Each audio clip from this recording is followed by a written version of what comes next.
प्रधानमंत्री मोदी जी को राज्यसभा में बोलना पड़ा, इसका मतलब मेरी लड़ाई सही दिशा में कि अपना अपना स्थान ग्रहण करने का कष्ट करें। राष्ट्रीय अध्यक्ष परम आदरणीय श्री विजय कुमार बंधु जी, और उनके लिए उनका ये संदेश है आपको कि लाख दलदल हो पांव जमाए रखें, हाथ खाली ही सही ऊपर उठाए रखें। कौन कहता है छलनी में पानी रुक नहीं सकता, बर्फ बोलने तक बस हौसला बनाए रखें। तो आमंत्रित है आदरणीय बंधु जी। आप तैयार हैं? क्योंकि सीधी बात होगी तो बात बनेगी। और जो लोग बहुत उधर खड़े हुए हैं वो अंदर आ जाए, सामने आ जाए। एक दिन की छां बुढ़ापे में धूप देगी। आज धूप चाहिए, बुढ़ापे में छां मिलेगी। तैयार है? बात शुरू की जाए। उत्तराखंड की सरजमी पर, जिसे उत्तराखंड का प्रवेश द्वार भी कहा जाता है, हल्द्वानी में कुमाऊं मंडल के इस शानदार और भव्य कार्यक्रम के लिए मैं सबसे पहले यहाँ की जो संयोजक समिति है, कार्यक्रम संचालन समिति है, मैं उनको सबसे पहले इस शानदार कार्यक्रम की सफलता की बधाई देता हूँ।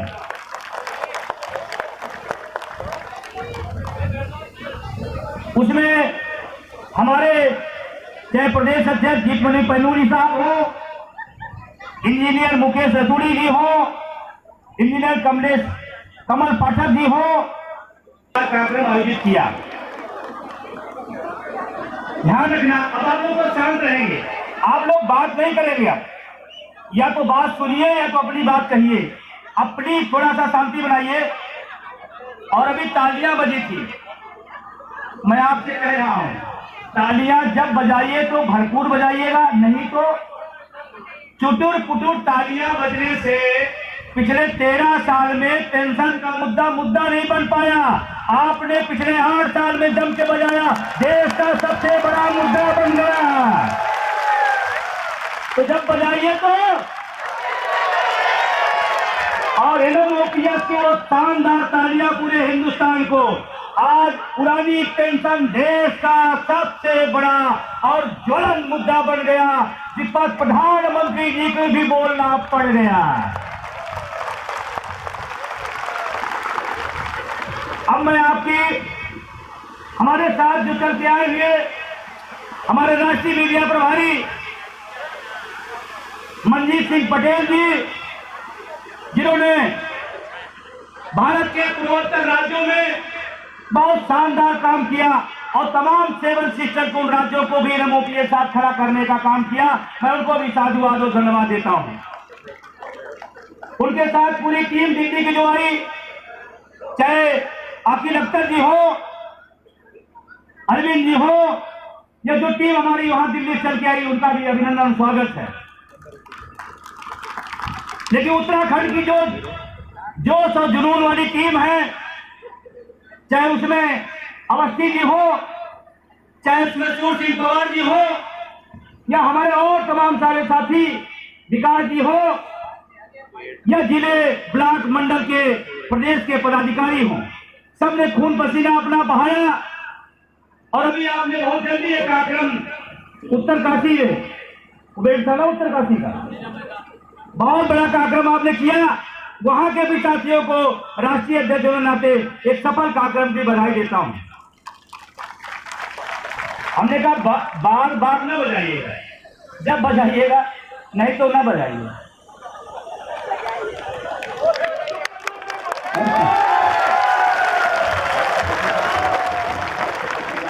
हमारे साथ लखनऊ से चल करके आए अटेवा के कोषाध्यक्ष विक्रमादित्य मौर्य जी, जो पर्दे के पीछे रह करके अटेवा जैसे उत्तर प्रदेश के बड़े राज्य में सशक्त भूमिका में संगठन को लाने का काम किया, वो मौर्य जी हमारे साथ लखनऊ से चल के आए हैं।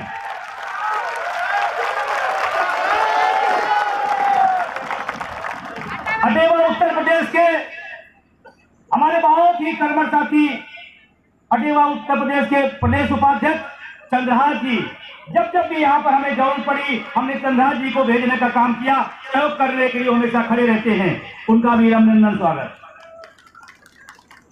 अब जो सुदूर जिलों से लोग आए हैं, इस पूरी भीड़ का जो सबसे बड़ा नींव है वो जानते हैं क्या? ब्लॉक है।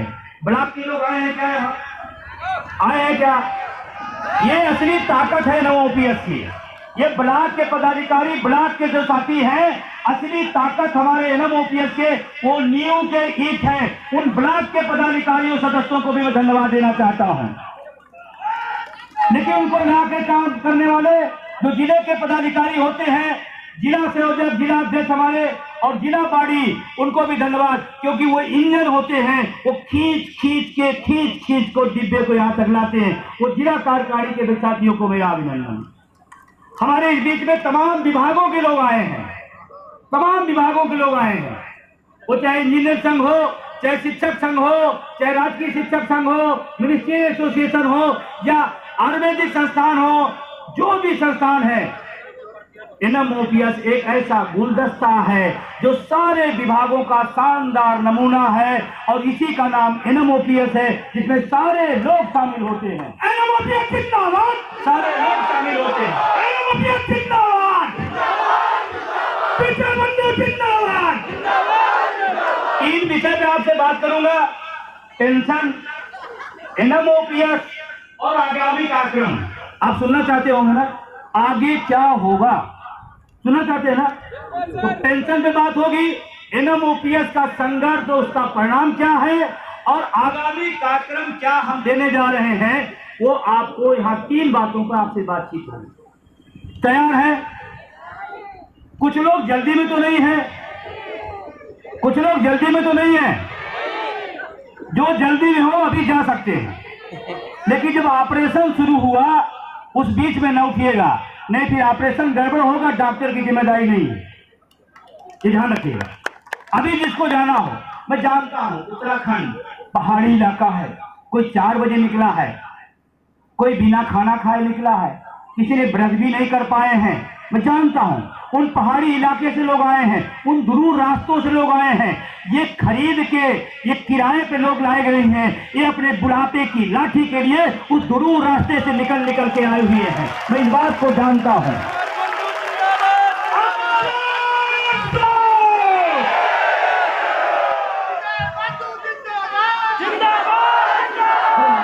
मंच पर कोई खड़ा नहीं होगा, सब लोग बैठेंगे, मीडिया के अलावा।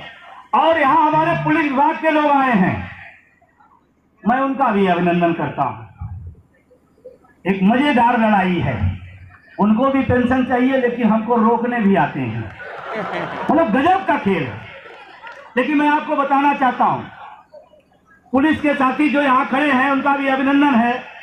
और आपको एक मंत्र देता हूं, ये पुलिस, ये अंदर की बात है, पुलिस भी हमारे साथ है। अंदर की बात है, और ये अंदर की बात है। जानते हैं हमसे ज्यादा इनको जरूरत है, क्योंकि ये पुलिस वाले भाई हमारे एक भी त्योहार अपनी जवानी के समय, अपनी नौकरी के समय अपने घर पर नहीं मना पाते। मैं सही हो या गलत हो? अरे पुलिस के भाइयों सुनिए ध्यान से, एक भी होली हो, दिवाली हो, ईद हो, बकरीद हो, ये ड्यूटी करते नजर आते हैं। मैं चाहता हूं, एनएम ओपीएस चाहता है, जब बुढ़ापे में जाओ पुरानी पेंशन के साथ ईद, बकरीद, होली, दिवाली अपने घर पर मनाओ। इसलिए लड़ाई हो रही है।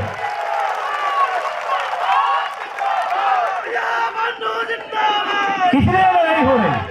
और हम बता रहे हैं, ऊपर से वर्दी का समस्या है, ये हमें रोकते हैं, लेकिन कान में कहते हैं बढ़े चलो। एलआई के लोगों को मेरे पास फोन आता है, किशन आज आप कहां जा रहे हैं? हम कहे आपसे मतलब? नहीं सर वो मेरी ड्यूटी है, नौकरी है। पूछा जाता विजय बंधु किधर, कैसे, क्या करने, आप थोड़ा बता दीजिए। हम बता देते हैं। तो हम कहे इतना इंटरेस्ट आपका क्यों है?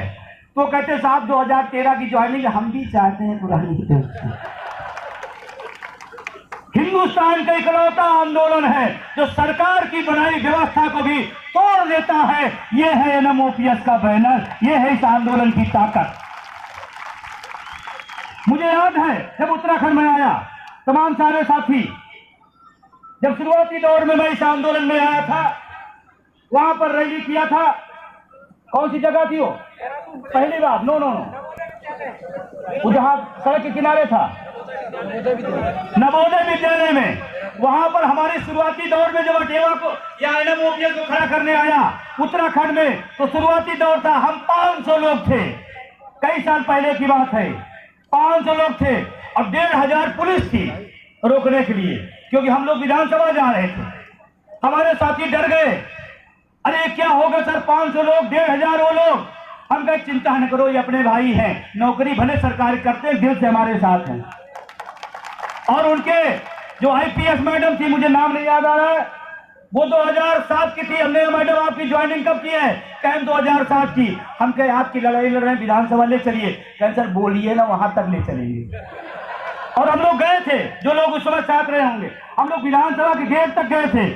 वहां जो ज्ञापन लेने आए आईएएस महोदय, जैसे हम इसलिए बता रहा हूं, हमारे दल का कौन आदमी पहचान लेता हूं। वहां आईएएस आया विधानसभा में ज्ञापन लेने। हमने कहा साहब किस बैच के हैं? उन्होंने कहा 2011 के। हम कहे आपको अगर एमपीएस ओपीएस समझाना पड़े तो पूरा आंदोलन खराब है। कहें मैं समझता हूं, इसीलिए वहां तक पहुंचाऊंगा। इस लड़ाई की ताकत है। और आपको मैं बताऊं, जिस विषय को लेकर हम आप आए हैं, ये कोई मामूली विषय नहीं है। समझिए इस बात को, थोड़ा गंभीरता से समझिए। पेंशन ये कोई भीख है क्या? कोई बख्शीश है? किसी की कृपा पे है? ये हमारा संवैधानिक अधिकार है। पुरानी पेंशन संविधान में लिखा हुआ है।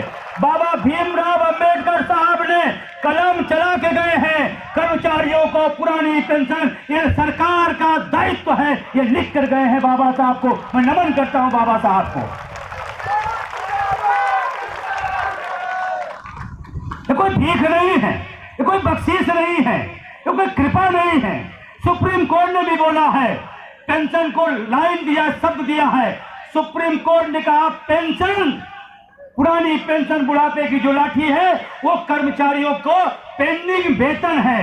वेतन से कटा हुआ भाग हमारी पेंशन है। पेंडिंग वेतन बोला जाता है पुरानी पेंशन को। ये सुप्रीम कोर्ट बोलता है, ये सुप्रीम कोर्ट बोलता है। तो फिर भाई क्यों छीन ली गई? क्या कारण था? क्या मजबूरी थी? क्या दिक्कत थी? और अचानक कोई चर्चा, कोई परिचर्चा सदन में नहीं, संसद में नहीं, अचानक अध्यादेश। मैं पॉलिटिकल साइंस का स्टूडेंट भी हूं, रहा हूं और उसका टीचर भी हूं। मैं जानता हूं अध्यादेश कब आता है। अध्यादेश तब आता है जब देश में कोई संकट हो, अचानक कोई ऐसी बात आ जाए जिसमें सदन नहीं बुलाया जा सकता, अचानक अध्यादेश को ला दिया जाता है। बुढ़ापे की लाठी पे अचानक ऐसा क्या संकट आ गया? अचानक अब जब देश से इतने बड़े अधिकार को खत्म किया गया, जबकि सदन बना था, उसमें चर्चा होनी चाहिए थी, परिचर्चा होनी चाहिए थी। हमारी बात से सहमत है? अध्यादेश से लाया गया 2003 में। और ये मजे की कमाल की बात, एक जानकारी राजनीति का आपको दे रहा हूं। ये हिंदुस्तान का पहला मैटर है जो अध्यादेश 10 साल लगातार अध्यादेश लाया गया। कानून नहीं बना, लागू हो गया। नियम नहीं बना, कटना शुरू हो गया। क्या होगा क्या नहीं इसकी पता नहीं। अध्यादेश लागू 10 साल, 2013 में जाके कानून बना और कटना कब से शुरू हो गया? 2004 से। यहां दिसंबर में हुआ, दिसंबर 5 में, संतनु भाई, अक्टूबर 2005 में। कुछ लोग कहते हैं राज्य का विषय केंद्र का। मैं बताना चाहता हूं, केंद्र के कर्मचारियों का केंद्र का विषय और राज्य के कर्मचारियों का राज्य का विषय है ये पुरानी पेंशन। जब से लड़ाई को हम लेकर चले, लोगों ने कहा केंद्र का मामला है, हमने आरटीआई मंगाई, आरटीआई में लेके आया, सेंटर के लिए सेंटर, स्टेट के लिए स्टेट। और अब तो 5 राज्य ने करके दिखा दिया कि ये स्टेट का मामला है। अरे धामी साहब, जयराम जी तो नहीं बनना है। धामी साहब को याद दिला रहा हूं, जयराम जी तो नहीं बनना है। पड़ोस का राज्य है, वहां हमारे कर्मचारियों ने बोल दिया जयराम जी की, काम बोलते हैं ना जयराम जी की। हिमाचल के लोगों ने कहा जयराम जी और वो चले गए। ऐसा ना हो, मैं तो कहता हूं माननीय मुख्यमंत्री जी, हम आपके हैं, सरकार के हैं, हाथ पांव नाक कान है कर्मचारी। आपकी योजनाओं को अंतिम बिंदु तक ले जाने का काम हमारे यही शिक्षक कर्मचारी करते हैं। उनके साथ न्याय करो, इतिहास में पन्ना दर्ज करो कि हाँ, उत्तराखंड ऐसा राज्य है और धामी ऐसे मुख्यमंत्री हैं जो बुढ़ापे की लाठी की कलम चला दिए। हम आपका स्वागत करने के तैयार खड़े हैं। तो पेंशन की बात करेगा, तो पेंशन की बात करेगा। लेकिन अगर इस पेंशन को आप टाल मटोल करेंगे और एक बार कर्मचारी टाल मटोल कर दिया तो क्या होगा? इसीलिए पेंशन की उस गंभीरता को समझिए, एक बड़ा विषय है। और ये थोड़ी बात बताना चाहता हूं, बहुत लंबा नहीं, लेकिन मैं बताना चाहता हूं पुरानी पेंशन क्या है। पुरानी पेंशन हम बोलेंगे, आप बोलेंगे पुरानी पेंशन हमारे बूढ़े माँ बाप की दवाई है, हमारे बूढ़े माँ बाप की दवाई है, हमारे बच्चे की पढ़ाई है, हमारे बच्चे की पढ़ाई है, अरे और तो और हमारे बहन की राखी बंधवाई है पुरानी पेंशन। ये है पुरानी पेंशन। इसके लिए दिन रात दौड़ रहे हैं, इसके लिए दिन रात भाग रहे हैं। अस्वस्थ था, कल अचानक मेरा स्वास्थ्य 4 दिन से गड़बड़ था, कल ज्यादा गड़बड़ हुआ। मैंने अध्यक्ष जी को फोन किया कि मैं ना आऊं तो काम चल जाएगा क्या?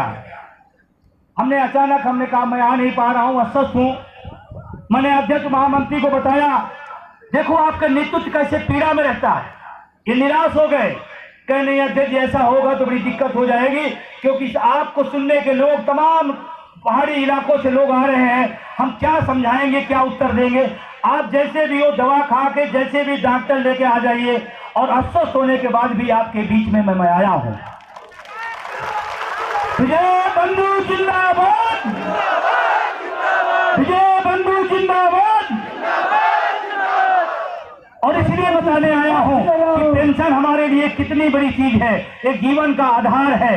और आपको मैं जानना चाहता हूं, आपके क्लियर बताना, पीछे के भाई उस आवाज जा रही है, आवाज जा रही है ना?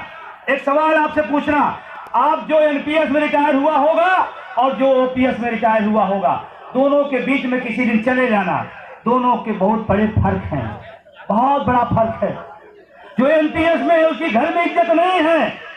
बहू कह रहे झूठे कहते थे सरकारी कर्मचारी हो, सरकारी होते तो पेंशन मिलती, झूठ बोल रहे हो।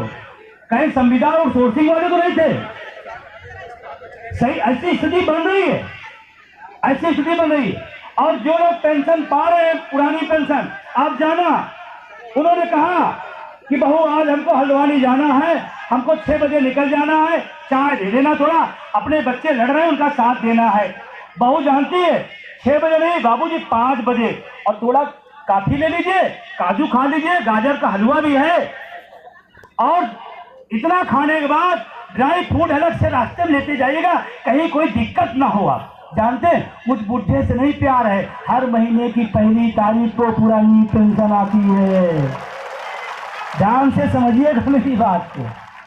और उसके बाद वो बूढ़े हमारे बीच में आए, यहाँ पहुंचे, बहुत 3 बार बाबूजी अपना ख्याल रखिएगा, पानी वानी पी लीजिएगा, ये जिंदा रहेगा तो हर महीने।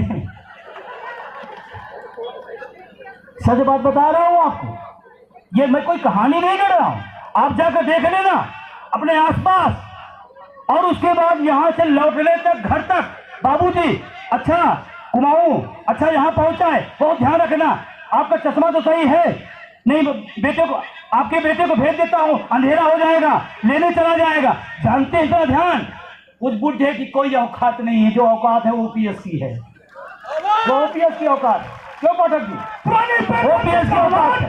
तो क्या आप चाहते हैं कि आप जब बूढ़े हों तो आपका बेटा बहू नाती पोता आपका भी ख्याल रखे? आप चाहते नहीं चाहते? अगर ना चाहते तो कहानी सुना दीजिए, चाहते हैं तो अच्छी बात है। मैं बता रहा हूं, अगर आपको समझ नहीं आना तो समझ लीजिएगा। यहाँ कोई ऐसा व्यक्ति जो पुरानी पेंशन में है, आप आ जाइए, 1 सेकंड दीजिए। हाँ आप एक उनको आ जाइए,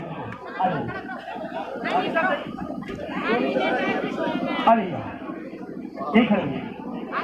नहीं करेंगे आप इधर शांतनु आपको तो समझा दूं क्योंकि जानना जरूरी है, क्योंकि मेन लड़ाई जब तक अभी क्या है, आप एहसास में आए हैं, कौन बुलाए हैं? अच्छा एक लोग बस एक लोग इधर आप अभी क्या करें? अरे वो जीतमणि पहलूली कह रहे इसलिए चले चले, वो मनजीत पटेल बुलाए हैं, वो सूर्य सिंह पवार ने कहा है, वो शांतनु ने बुलाया इसलिए आ रहा हूं। No no no no no no, किसी पे एहसान नहीं कर रहे हो, ध्यान रखना मेरी बात को, बुरा लगे हो सकता है। आप यहाँ आए हो, धूप में पड़े हो, आप किसी पे एहसान नहीं कर रहे हो, आप अपने बुढ़ापे की लाठी के लिए आप खड़े हो, ये बात ध्यान रखना। और आपको मैं थोड़ा सा मजलूम दिखा दूं, अंतर दिखा दूं, एकदम सही सही, ये मेरे लोग नहीं हैं। नहीं आप सोचो मदारी आया कोई सेट किया हो और सामने ला रहा, मैं इनको जानता भी नहीं हूं, इनको थोड़ा पहचानता हूं क्योंकि पदाधिकारी है, ये मैंने कोई लेकर नहीं आया हूं अचानक। अब देखो आप थोड़ा समझो बात को, ये है ओपीएस, ये है ओपीएस, ये है एनपीएस, थोड़ा ध्यान से इनको देखिए। ओपीएस में फर्क, दाढ़ी बनी हुई, नीट एंड क्लीन, कोई दिक्कत, चश्मा नहीं लगा है, अभी भी चश्मा नहीं लगा है, ये है ओपीएस। जिंदाबाद। और थोड़ी बोली नहीं, थोड़ी 40 साल नौकरी किए, रिटायर हुए, 2 साल से पेंशन ले रहे हैं, इधर सब मामला चटाचट है, ये है ओपीएस। 39 साल कर्मचारी शिक्षक संगठन का प्रदेश अध्यक्ष है। तेरा क्या होगा कालिया?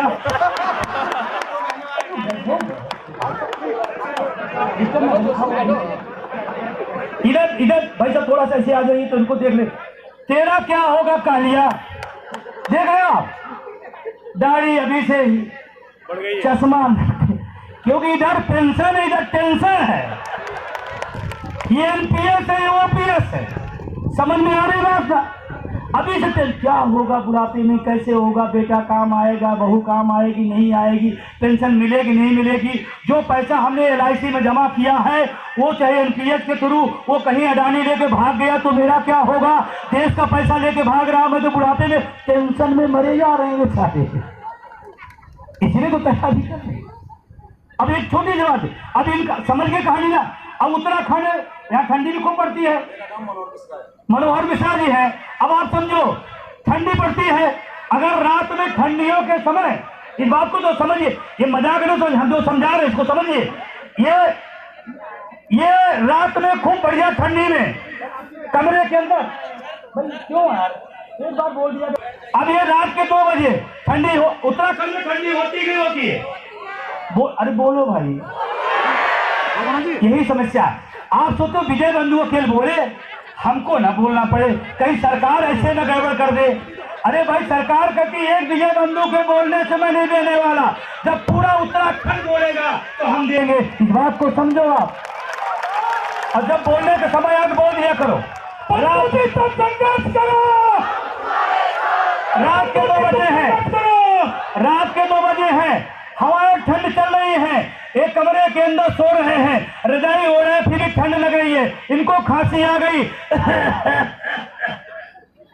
बहू कहे तो सुनो बाबूजी को खांसी आ रही है, और गाय सोने दो, रात के 2 बजे बुढ़ा खांसता रहता, अरे नहीं बुढ़ा काम का है, सुनो वो टॉनिक पिला दो, वो सिरप पिला दो, बहू उठेगी उनको भी उठाएगी, नाती पोता उठेंगे, इनको सिरप पिलाएंगे, इनको ठीक करेंगे, नहीं होगा तो अच्छी से अच्छी अस्पताल में ले जाएंगे, अस्पताल वाला कहे इनको बुढ़े को सही करने इतना लाख रुपए लगेगा, बहू कहेगी अरे इस बुढ़े का जीपीएफ कब आएगा, लगा दो लेकिन जिंदा रखो, क्योंकि 1 तारीख को मामला आ जाता है। इधर कमाल का सब होता रहेगा, और अगर बीमार होंगे अच्छे से अच्छे अस्पताल में, नहीं दिल्ली के एम्स में ले जाएंगे, जितना पैसा लगेगा सब लगाएंगे, लेकिन इनको जिंदा रखेंगे क्योंकि हर महीने की पेंशन बहाली आ जाती है। इधर अच्छा एनपीएस वाला तो हमारा इधर है, ये तो बुढ़ा होगा नहीं, एनपीएस वाले बुढ़े नहीं होंगे क्या? होंगे ना, ये भी बुढ़े होंगे, ये भी रात को जब ठंड लगे खांसेंगे।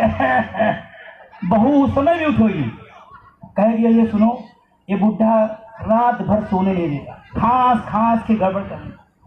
और सुनो, ये एक बार हो गया, 2 बार हो गया, 10 बार, अब मेरी अपनी लाइफ तो खराब किया, हमारी भी लाइफ खराब करा। इस बुढ़े को बरामदे में ले जाओ, बरामदा समझते हैं घर के बाहर, और वहां हवा और तेज होगी, खांसी और तेज होगी, बहू कहोगी इसको ले जाओ वृद्धाश्रम में छोड़ाओ। इधर अस्पताल, इधर वृद्धाश्रम, इनके नाती पोते पकड़ेंगे और इनको उठाएंगे और गाड़ी में लोड करेंगे, लोड बैठाएंगे नहीं, लोड करेंगे और वृद्धाश्रम छोड़ आएंगे। या खास जितना खांसना हो। झूठ बोलता है सरकारी कर्मचारी था, पेंशन मिलती होती सरकारी कर्मचारी होता तो, समझ रहे बात ना। इधर ये हाल होगी और सब लोग मुस्कुरा रहे हैं कि वो शांतनु जाएंगे वृद्धाश्रम। अरे इस सब की हाल होगी, हम लोग वृद्धाश्रम में मिलेंगे।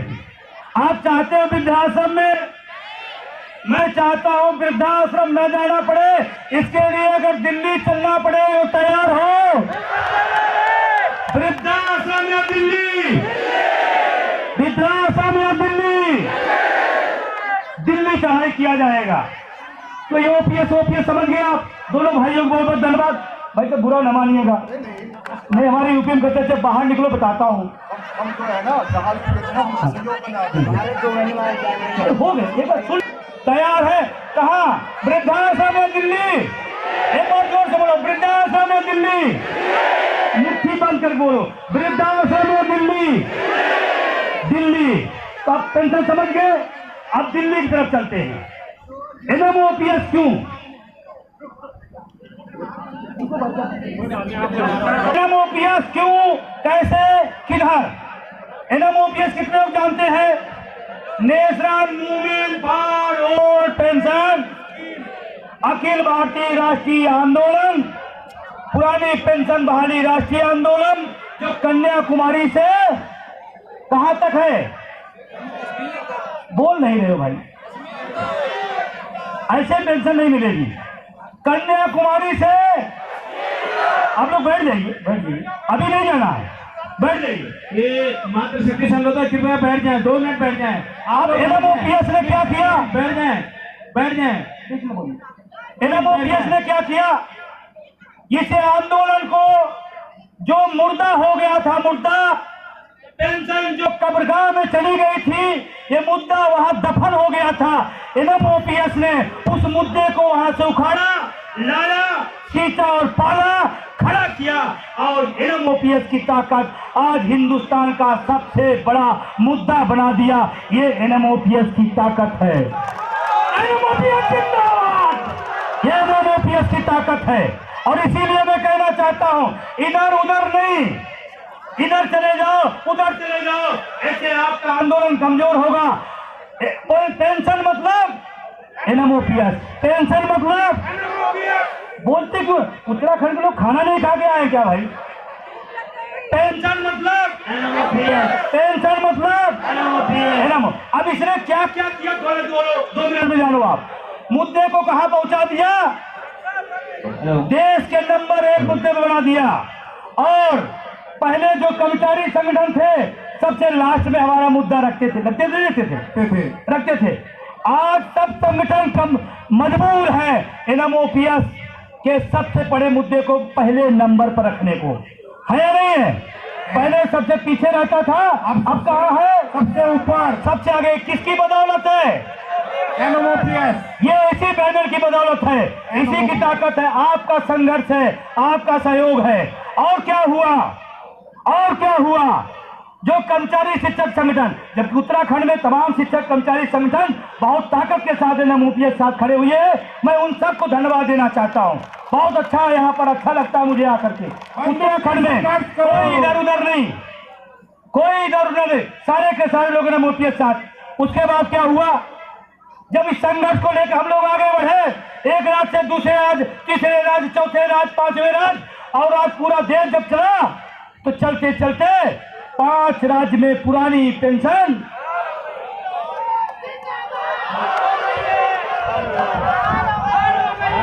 पांच राज्य में कितने? 8। हाथ ऐसे करिए, कितने? कितने? ये किसकी बदौलत? किसकी बदौलत? ये 5 राजस्थान, छत्तीसगढ़, झारखंड, पंजाब और अभी अभी हिमाचल, 5 राज्यों को बहाल कराने का किसी बैनर ने काम किया, वो है एनएमओपीएस का बैनर। एनएमओपीएस जिंदाबाद, जिंदाबाद, जिंदाबाद, एनएमओपीएस जिंदाबाद, जिंदाबाद, जिंदाबाद। और इसकी बदौलत आज भाषा बदली है, परिभाषा बदली है। जो कभी नहीं बोलते थे वो आज बोलने लगे। और तो और कर्मचारी शिक्षकों के अलावा क्या हो रहा है, अब तो जानते हैं क्या हो रहा। पहले हमारा आदमी यही हल्द्वानी का, नैनीताल का, अल्मोड़ा का ज्ञापन देने जाता था विधायक को, तो विधायक छूता नहीं था ज्ञापन। अरे पेंशन सही है नहीं सही, बड़ी बड़ी ऐसी नजर देखता जैसे हमने कोई गुनाह कर दिया। और आज वो लोग जो लोग कल हमारे ज्ञापन को छूते नहीं थे, आज हमारे पास फोन करते हैं, सर एनएमओपीएस की अगर नजर इनायत हो जाए तो हम विधायक बन जाएं। ये दौर ला दिया एनएमओपीएस ने। जिंदाबाद, जिंदाबाद, जिंदाबाद, जिंदाबाद, जिंदाबाद, एनएमओपीएस जिंदाबाद, जिंदाबाद, जिंदाबाद। और इतना ही नहीं हुआ, इतना ही नहीं हुआ, आपके लिए एक बड़ी खबर मैं बता रहा हूं।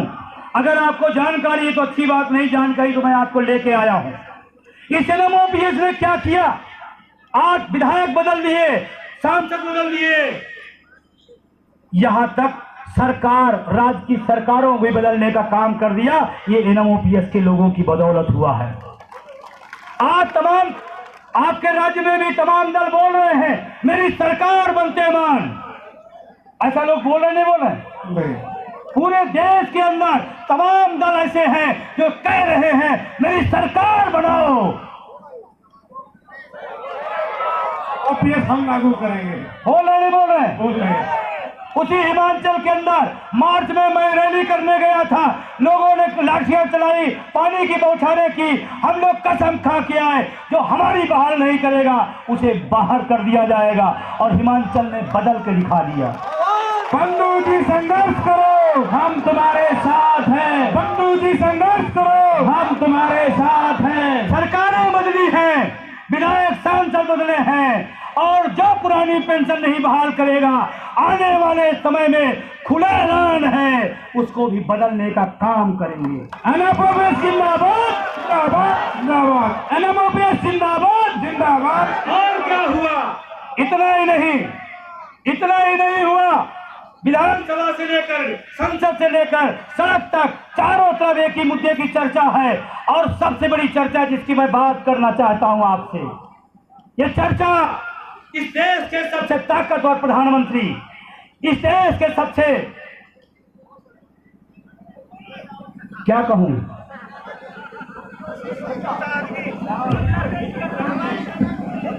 ये उत्तराखंड लोग कह रहे, हम नहीं कह रहे। इस देश के सबसे ताकतवर प्रधानमंत्री, दुनिया के सबसे पसंदीदा राजनेता, हमारे देश के प्रधानमंत्री मोदी जी को राज्यसभा में बोलना पड़ा।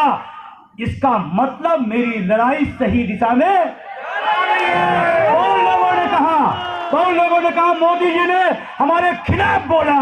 अरे मैं तो कहता हूँ बोला उन्होंने, ये हमारा संघर्ष है, हमारी ताकत है। मोदी जिंदाबाद, जिंदाबाद, जिंदाबाद, जिंदाबाद, जिंदाबाद। उन्होंने क्या बोला, उन्होंने क्या बोला, ये मेरे लिए मैटर नहीं है, मेरे लिए मैटर है जो विधायक नहीं बोलता था उस पर प्रधानमंत्री बोला। ये एनएमओपीएस के संघर्षों का नतीजा है। हाँ, उन्होंने बोला क्या इसको बताता हूं। मोदी का ओपीएस पर हमला, मोदी का ओपीएस पर हमला, नाम लिए बिना बताई चिंता, ओपीएस पर हमला। धन्यवाद प्रधानमंत्री जी, हुआ तो कुछ।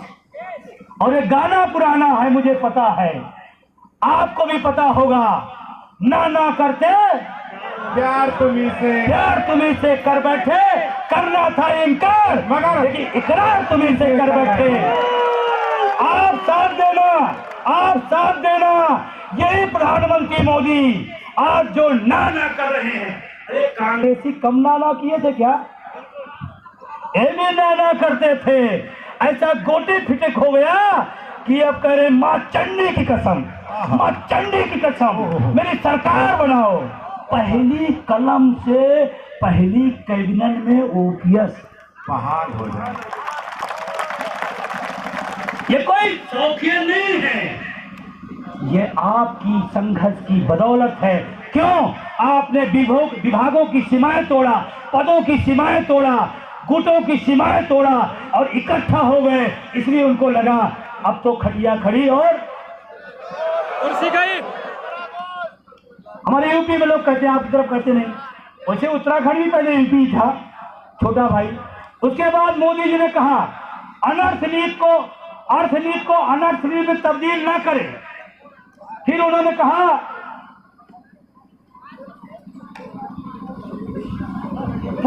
मोदी ने पुरानी पेंशन योजना को बताया गलत रास्ता। आप बताओ सही है या गलत है? ओपीएस सही रास्ता या गलत है? सही है। प्रधानमंत्री जी हल्द्वानी से मैं आपको बताना चाहता हूँ, एक साथ हाथ उठाना, ओपीएस सही रास्ता या गलत रास्ता है? सही है। और एक हाथ सब उठाइएगा। प्रधानमंत्री जी उठा लेना। इलाही के लोग यहाँ घूम रहे हैं, वो बताएंगे वहां पर। प्रधानमंत्री जी आप जो बताएं वो गलत है और मैं उसको सिद्ध करूंगा तर्क से। पढ़ा लिखा हूं और मुझे खुशी है मेरे सदन में, मेरे सभागार में एक भी आदमी अनपढ़ नहीं है, एक भी आदमी अनपढ़ नहीं। चपरासी भी होगा तो इंटर पास होगा। हम उस सभा में वकालत कर रहे हैं जहां पढ़े लिखे लोग बैठे हैं। अरे प्रधानमंत्री जी, मुख्यमंत्री जी, आपके सदनों में पढ़े लिखे लोग भी रहते हैं और अनपढ़ भी। तो पढ़े लिखे गलत रास्ता बताएंगे कि अनपढ़ गलत रास्ता बताएंगे? फिर आपका गलत रास्ता कहने का इशारा क्या है? क्या इस कर्मचारियों को पेंशन देना गलत है? अगर इनको पेंशन देना गलत है तो आपको एक शब्द उन्होंने यूज किया था, पाप है, एक शब्द यूज किया था। मुझे वो दुख हो रहा प्रधानमंत्री के उस बयान पर और मैं कड़ी आलोचना करता हूं। देश के इतने बड़े प्रधानमंत्री 80 लाख लोगों की पेंशन को पाप कहना, ये महापाप है, महापाप। और पाप तो ये है आप लेते हो और हमको मना करते हो, ये असली महापाप है। देश का सैनिक बल,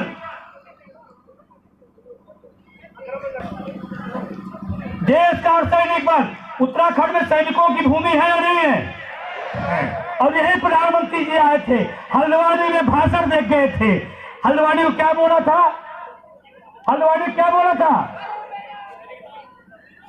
सैनिक धाम। मैं नहीं बोला, प्रधानमंत्री जी बोले। और सैनिक पेंशन नहीं देगा और एमपी एमएलए लेगा, ये पाप है कि महापाप है? मैं आपको बताने आया हूं। महापाप है।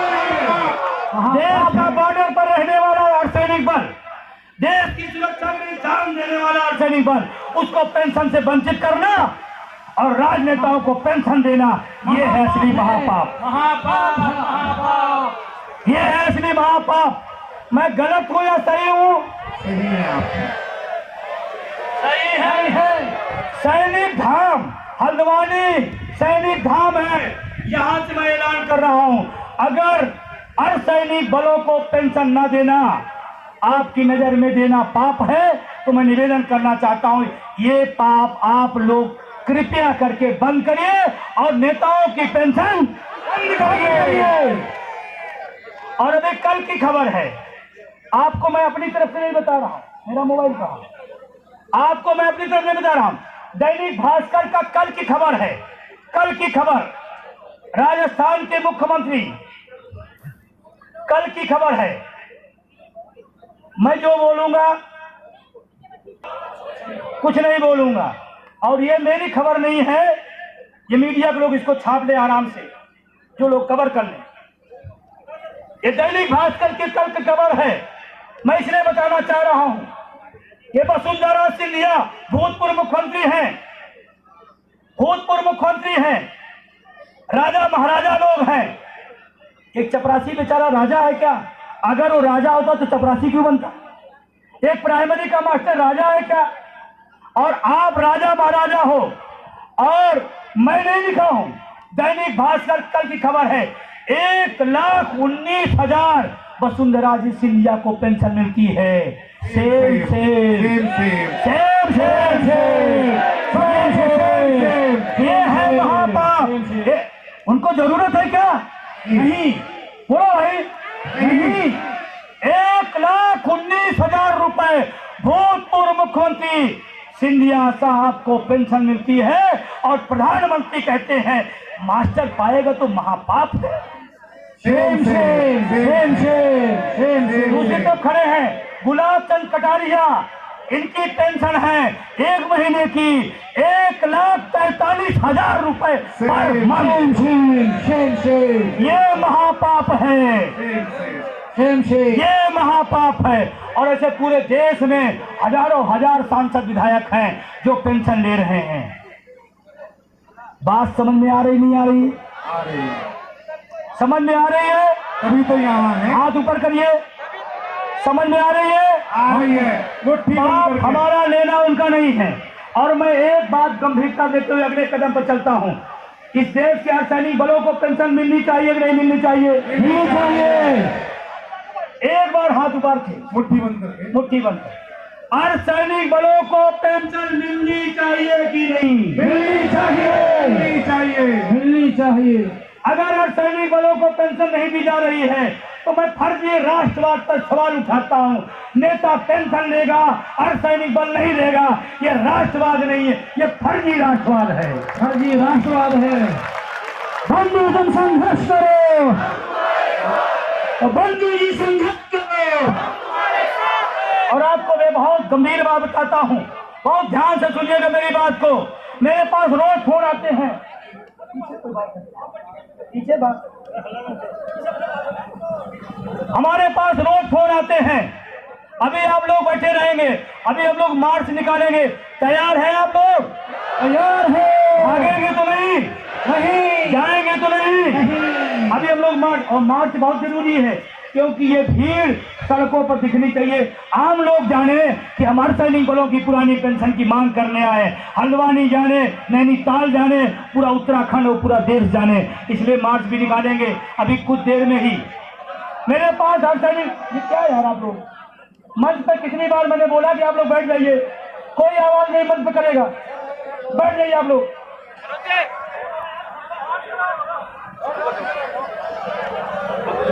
हमें क्या चाहिए? हमें क्या चाहिए? हमारे पास रोज फोन आते हैं अर्धसैनिक बलों के। मैं कश्मीर के बॉर्डर से बोल रहा हूँ, विजय बंधु बोल रहे हैं, हाँ बोल रहा हूँ। सर आपको सलूट, आपको धन्यवाद, NMOPS बैनर को धन्यवाद। मैं सर गोली तो चला सकता हूँ लेकिन अपनी आवाज बोल नहीं सकता, लेकिन बोल नहीं सकता हूँ। मैं NMOPS की तरफ से देख रहा हूँ कि आप लोग लड़ाई भारी लड़ रहे हो। अब मुझे उम्मीद जागी है कि पेंशन मुझे मिल जाएगी। ये तमन्ना अर्धसैनिक बलों को है, इस बैनर को लेकर के आप ना उम्मीद तो नहीं करोगे? मैं कहता हूँ, मैं खुली बात कहता हूँ, मैं खुली बात, मुझे 2 दिन बाद पुरानी पेंशन देना चल जाएगा, लेकिन अर्धसैनिक बलों को पुरानी पेंशन तत्काल बहाल होनी चाहिए। मैं इसका समर्थन करता हूँ, तत्काल बहाल होनी चाहिए।